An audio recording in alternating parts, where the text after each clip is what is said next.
Welcome to the Unveiled Epic Echoes channel. Today, we're diving deep into an unexplored historical mystery. The bench that listened rested beneath a sprawling cottonwood at the edge of a riverside park in a small American town that had quietly survived floods, wars, and the slow forgetting that comes when highways reroute progress elsewhere. And to most people, it was nothing more than an old wooden bench smoothed by decades of weather and use. But to those who lingered long enough, it felt like the air itself leaned closer when you sat down. The bench first appeared in town records in 1847, though no one could say who built it, only that it had been placed deliberately at a bend in the river where the current slowed. A place indigenous tribes had once used as a meeting ground long before settlers arrived, believing the land there held sound differently, not echoing it back but absorbing it, holding words the way soil holds rain. In 2003, historian and audio restoration specialist Jonah Reed returned to his after his father's death, intending to stay only long enough to sell the old house, yet drawn daily to the park by a sense he could not name, eventually sitting on the bench each evening as dusk softened the river's glare. Jonah had spent his career recovering lost recordings, speeches half erased by time, and he noticed something uncanny almost immediately. Conversations spoken near the bench seemed to linger, not audibly, but emotionally, as though the space remembered them. An elderly woman wept softly there one night, and the following evening Jonah felt the echo of her grief before anyone spoke a word. Curious and unsettled, he began digging through local archives, discovering journals from early settlers who wrote of a listening seat, a place recommended by tribal elders for resolving disputes, where lies grew heavy and truth felt light, and where words spoken in honesty were said to settle into the wood and earth, preserved for those who needed them later.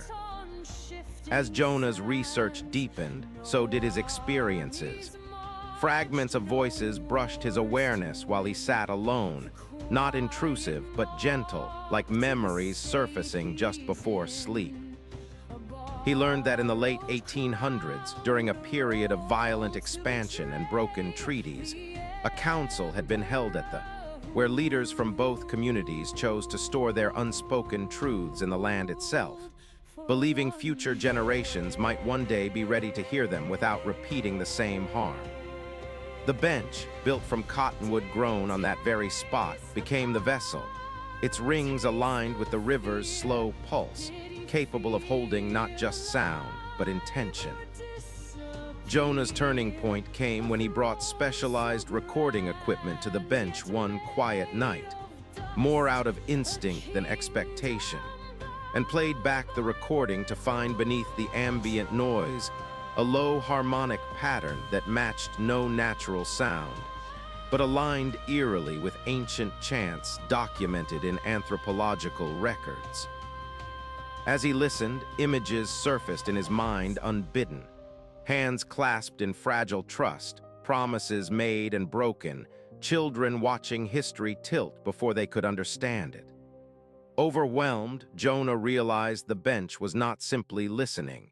It was waiting, and it had chosen him not because he was special, but because he knew how to listen without trying to control what he heard. News of his findings spread quietly, attracting a handful of scholars and skeptics. But when one visitor sat on the bench and attempted to provoke it with cynical questions, the air grew heavy, the river restless, and the recording equipment failed entirely, as though the bench itself refused to be used. That night, Jonah dreamed of the cottonwood as a sapling, tended by hands from different cultures, watered with shared grief and hope, grown specifically to witness, not intervene. He understood then that the final truth stored there was not a secret to be extracted, but a responsibility to be carried.